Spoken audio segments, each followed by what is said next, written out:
하나님의 말씀 봅니다. 하나님의 말씀은 고린도 후서 1장, 오늘은 19절에서 22절에 이르는 말씀입니다.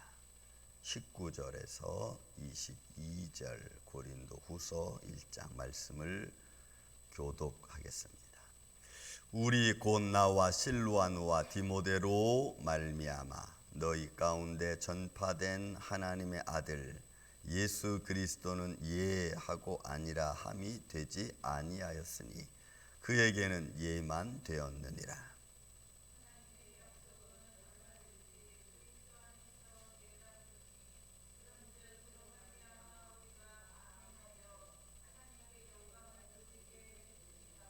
우리를 너희와 함께 그리스도 안에서 굳건하게 하시고 우리에게 기름을 부으신 이는 하나님이시니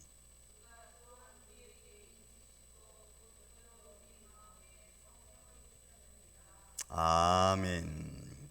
자, 바울이 지금 고린도 교회에 들어와서 이제 15절부터 시작되어진 소위 우리가 가지고 있는 확신, 그리고 내가 어쩔 수 없이 마게도냐로 갈 수밖에 없었던 일은, 이런 일들은 너희에게 내가 간다고 약속했지만 이 일을 바꾸신 이는 하나님이시고 또 성령님이셨다.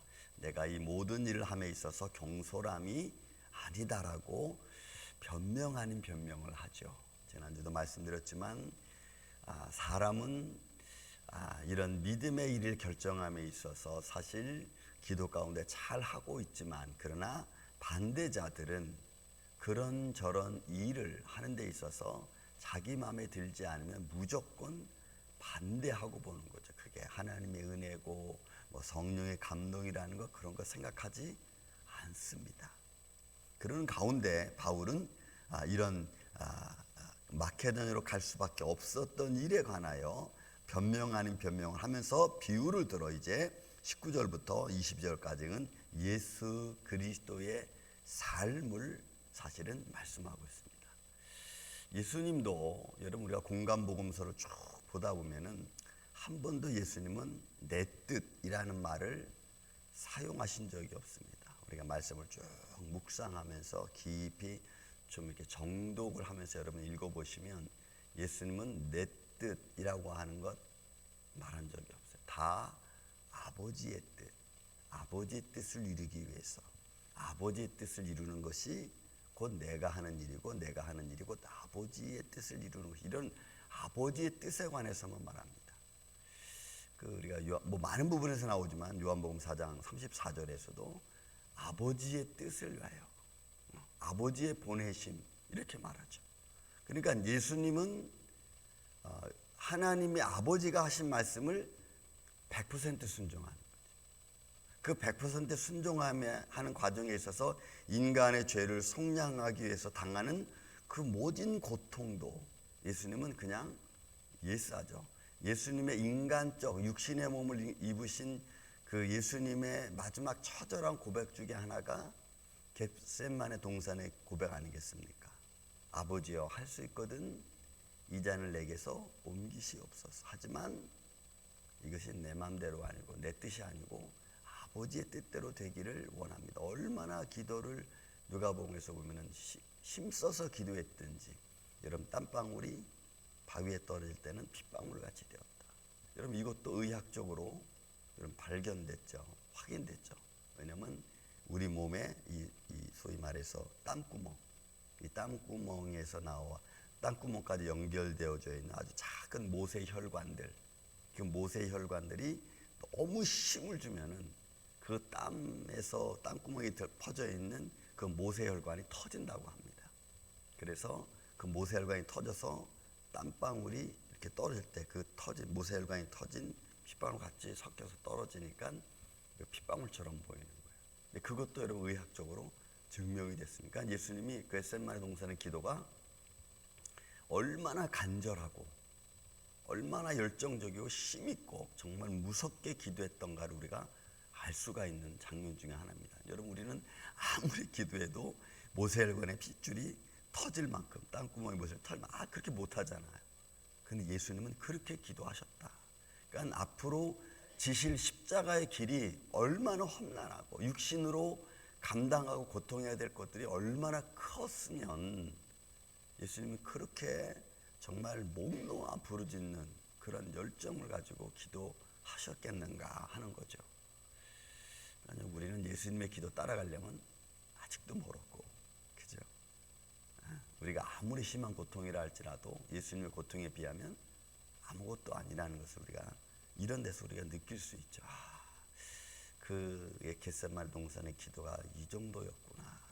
이런 그런 것도 우리가 느낄 때마다 그냥 하나님의 은혜가 확확 들어오죠.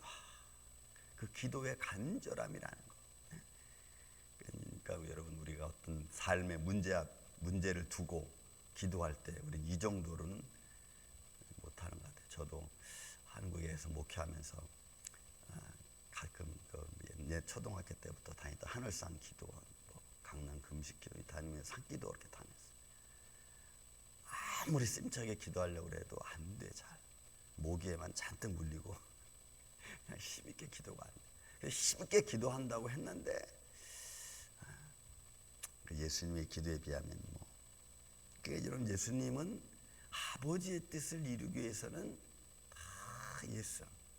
그게 어떤 길이라 할지라도. 그런데 우리는 그죠? 조금만 힘들면 이리 피하고 저리 피하고 이렇게 되잖아요. 근데 바울은 이 비유를 왜 들었냐? 내가 마케도냐로 갈 수밖에 없었던 이것은 성령의 인도하심이라는 것을 좀 강조하기 위한 거 사실은. 왜? 예수님은 아버지의 뜻에 100% 순종했듯이 나도 사실 그렇게 순종한 거다라고 하는 어떤 암묵적인 의미가 이렇게 깔려져 있는 거죠. 하지만 또 예수님의 그 믿음의 길, 십자가의 길, 또 구원의 길, 생명의 길에 대해서는 이거는 막을 게 없죠. 가타부터 얘기할 게 없는 거예요. 그래서 바울이 지금 예수님의 비유를 들어 말하는 겁니다. 보세요. 우리 곧 나와 실로아노 그리고 디모데로 말미암아 너희 가운데 전파된 예수 그리스도, 하나님의 아들 예수 그리스도는 예하고 아니라 함이 없다. 한 번도 아버지 하신 일, 아버지가 원하시는 일에 대해서 노 하신 적이 없다. 아버지께서 일하시니 나도 일한다고 하니까. 그러니까 예수님은 다 아버지예요. 여러분, 인간들 앞에서 예수님을 드러낸들 사람들이 그걸 인정하겠습니까? 인간의 몸을 입고 오신 예수 그리스도를 그분 스스로가 여러분 사람들 앞에서 내가 메시아다, 내가 그리스도다, 믿어라 라고 말한들 사람들이 믿겠냐고. 여러분, 죽은 자를 살리고 그 모든 병든 자를 고치시는 그 예수님의 그 능력과 그 하나님의 사역을 보면서도 그들은 뭐라고 얘기해요? 네가 메시아냐? 그럼 또 다른 표적 보여봐라. 이렇게 말하는 인간들 앞에서 예수님은 자신을 하나도 드러내지 않아. 어차피 그들은 이래도 안 믿고 저래도 안 믿을 존재들이라는 것을 예수님은 아셨기에.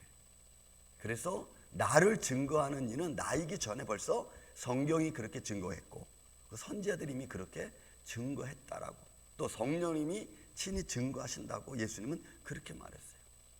자기를 사람에게 의탁하지 않았다 이렇게 말씀. 그냥 아버지의 뜻만 이해하는. 그러니까 여러분, 우리가 이런 말씀들을 가만히 묵상해 보면 우리가 말씀을 읽고 듣고 또 때로는 여러 가지 많은 상황에서 우리가 믿음 생활할 때 감동됨이 있죠. 여러분, 성령의 감동됨이 있습니다. 성령의 깨달음이 있고 이런 것들을 우리가 사람의 감정과 우리가 싸우죠. 성령의 감동하심과 인간의 이성과 막 싸웁니다. 인간의 이성이 이기면 성령의 감동은 묵살되는 거고 성령의 감동이 이기면 인간의 이성을 이기는 거예요. 우리는 매번 매 순간 이런 과정 속에 우리는 살아갑니다. 이런 과정 속에서 저는 여러분들이 성령의 감동하심을 잘 분별해낼 줄 아는, 그래서 하나님의 기뻐하심과 내 믿음 생활이 잘 연결되어서 그것이 하나님이 축복하시는 그 믿음의 길을 저는 여러분들이 걸어가시기를 예수님의 이름으로 축원을 드립니다. 그런 삶의 모습이 우리 안에 있어요. 그러니까 예수님은 사람들이 요구하고 사람들이 자기를 예수님을 막 추앙하는 거 나오지 않아요. 야, 저를 우리의 왕으로 삼자 막 추앙하는 걸도 나오지만 예수님은 그런 것에 신경 쓰지 않아요. 이성적인 감정이 예수님은 한 번도 치우친 적이 없어요. 다 아버지의 뜻과 성령의 도우심을 통해서 예수님이 하시는 것처럼 지금 바울도 사실 그런 모습이지. 예수님은 무조건 하나님의 아들 예수 그리스도는 예만 있다. 21절에도 말합니다. 여러분 20절 하나님의 약속은 얼마든지 그리스도 안에서 예가 되나니. 그러니까 아버지의 약속은 아버지의 약속은 아들이 다 이루잖아요. 나는 아버지의 뜻을 이루러 왔다고 했고, 또 주의 일이라는 것이 뭐냐? 아버지의 일이라는 것이다. 하나님의 일이라는 것, 하나님의 뜻이라는 게 뭐냐? 그것은 하나님의 보내심을 받은 자 예수 그리스도를 믿는 것이 하나님의 일이라고 했어요. 여러분 요한복음 5장 6장에 나오죠. 아버지의 뜻은 그의 보내신 자 아들을 믿는 게 아버지의 뜻이라고 했어요. 그러니까 아버지의 뜻은 우리가 예수님을 끝까지 믿고 따라가는 거예요. 우리가 이런 지속적이고 영속적인 것을 잘 못해. 이유는 우리는 보는 것에 밝고 느끼는 것에 빠르고, 그죠?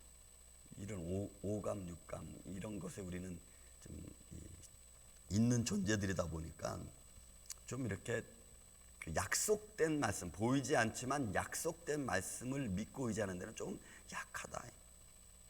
그렇지만 하나님의 약속은 예수 그리스도 안에서 예만 있는 거죠. 이유는 여러분 하나님께 아버지께 영광이 되게. 여러분 이 아버지께 영광이 된다는 것은 하나님이 기뻐하시는 일입니다. 하나님의 기뻐하시는. 그래서 여러분 우리가 이 아침부터 시작해서 이제 잠자리에 다시 드는 순간까지 하나님의 영광, 하나님이 기뻐하시는 일이 뭘까? 늘 어떤 일을 하든지 하나님이 기뻐하시는 일을 머릿속에 마음속에 제일 간직하고 있으면 다른 생각이 휙 들어왔다가도 여러분 탁 이렇게 뭔가에 탁 걸려요. 우리 마음에. 아 이거는 아닌 것 같은데 이렇게 탁 걸리죠. 그러니까 믿음의 사람은 여러분 그럴 수밖에 없어요.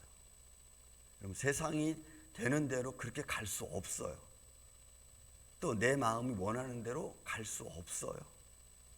왜? 믿음의 사람은 그거는 어쩔 수 없어요. 왜냐하면 내 안에 있는 하나님의 말씀과 성령의 감동하심이 그렇게 세상 흐른 대로 내가 즐거운 대로 갈 수 없게끔 그걸 차단하거든.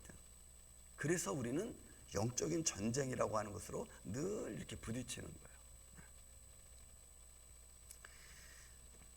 그런데 우리도 그런 것을 보면서 아멘으로 예스 하는 거죠. 하나님의 영광, 예수 그리스도, 하나님의 약속 예수 그리스도 안에 이루어지는 것을 보고 우리는 아멘 그냥 하는 거예요. 왜요? 그것이 하나님의 기뻐하시는 일이기 때문에. 또한 21절도 우리는 너희와 함께 그리스도 안에서 굳건하게 하시고 우리의 기름 부으신 이는 하나님이시라. 그러니까 결국 우리가 이런 일을 하는 것은 나를 부르신 하나님이 그냥 보낸 게 아니라 어떻게 했어요? 기름 부어서 하나님의 사역을 할 수 있도록. 여러분 예수님의 12제자들과 70인 장로들, 누가복음에서는 70인으로 나오고 마태복음에서는 12제자들을 예수님 파송 보내십니다. 그죠? 파송 보낼 때 야 그냥 가라 이렇게 말하지 않았어요. 예수님은 자세하게 말했습니다. 뭐 어떻게 말했냐면 너희가 둘씩 짝을 지어서 가되 그 너희가 전대 갖지 말라. 예수님 처음에 보낼 때는 전대 갖지 말라. 그리고 그들에게 권능을 주셨어요. 여러분 믿음의 사람들이 나가서 외치는 것도 내 힘으로 외치는 게 아닙니다. 우리가 나가서 그리스도의 영광을 또 그리스도인의 모습을 보이는 것도 사실은 여러분 그 그리스도인에 보일 수 있도록 내게 주시는 하나님의 은혜의 손길이 함께 하기 때문에 내가 말 한마디라도 은혜로운 말을 할 수 있는 거지. 그렇지 않으면 우리는 내 유익에 따른 말밖에는 하지 못하는 존재들이라. 그래서 제자들을 보낼 때도 하나님이 권능을 주셨어요. 병 고치는 권능도 또 귀신을 내어 쫓는 권능도. 이런 그 권능 속에는 그 정도 병만 고치는 권능이 아니라 그가 하는 모든 행동을 제자들이 복음 전할 때 쓸 필요한 모든 언행들을 능력을 다 주신 겁니다. 그래서 그 능력을 가지고 나가서 말을 할 때도 여러분 힘이 있죠. 어둠의 세력이 걸린 자하고 얘기할 때도 여러분 힘이 있어요. 그들에게 주눅들지 않고. 그래서 여러분 하나님의 사람, 믿음의 사람은 귀신 들린 자든지 뭐 약한 자든지 앞에 우리가 휘둘릴 필요가 없죠. 왜? 주님이 내게 주신 예수 그리스도의 능력이 있으니까. 여러분 예수 그리스도 이름 자체가 능력 아니겠어요? 그 능력을 선포할 수 있는 은혜가 내게 있으니까. 그래서 우리가 담대한 거예요. 어둠의 세력에 눌리지 않고 그들을 딱 방어할 수 있는 힘이 있는 거죠. 저는 그 은혜가 여러분들과 함께 있기를 예수님의 이름으로 축원을 드립니다. 그래서 근심하지 말라, 두려워하지 말라 말씀하시는 거예요. 그러므로 여러분 22절, 그가 또한 우리에게 인치시고 보증으로 우리의 마음에 성령을 주셨느니라. 보세요. 예수 그리스도의 예하는 능력이, 하나님의 뜻을 따라 행하는 일이 우리에게 주셨고 우리를 부르셨고, 그리고 우리에게도 이런 보증으로 성령을 주신 거 확신하잖아요. 그러니까 그 성령을 따라서 내가 마케도냐 갔다가 여기 왔다, 이거 인간의 마음으로 경솔하게 행동한 게 아니다라고 변명하는 바울의 모습이 조금 안타까워요. 이걸 이렇게 변명할 수밖에 없는 바울과 그의 일행들, 그리고 이런 하나님의 인도하심을 깨달지 못하는 고린도 교회의 반대자들. 모든 것이 유익한 게 덕을 끼치는 게 아니고, 모든 것이 다 가하다고 해서 유익된 것이 아니라는 이 고린도전서 우리 10장에 있는 말씀이 참 맞는 말이에요. 우리 인생은 내가 선하게 했지만, 내가 모든 것은 내게 다 가하지만은, 그러나 그것이 다 다른 얘기도 유익된 것은 아니죠. 그런 거예요. 하지만 하나님의 뜻은 이루어져 가는, 믿음을 가지고 행한 이들에게 성령의 인도하심을 따라간 이에게. 사랑하는 이 아침의 성도 여러분, 여러분들도 우리를 인치시고 우리에게 보증으로 성령을 주신 하나님께서 여러분들을 통하여 오늘도 하나님이 기뻐하시고 하나님의 영광을 향하여 달려갈 수 있도록 기름 부으시고 축복하시고 인도하시는 줄로 믿습니다. 그 안에서 이 하루도 승리하는 복된 한 날 되시기를 예수님의 이름으로 축원을 드립니다. 사랑과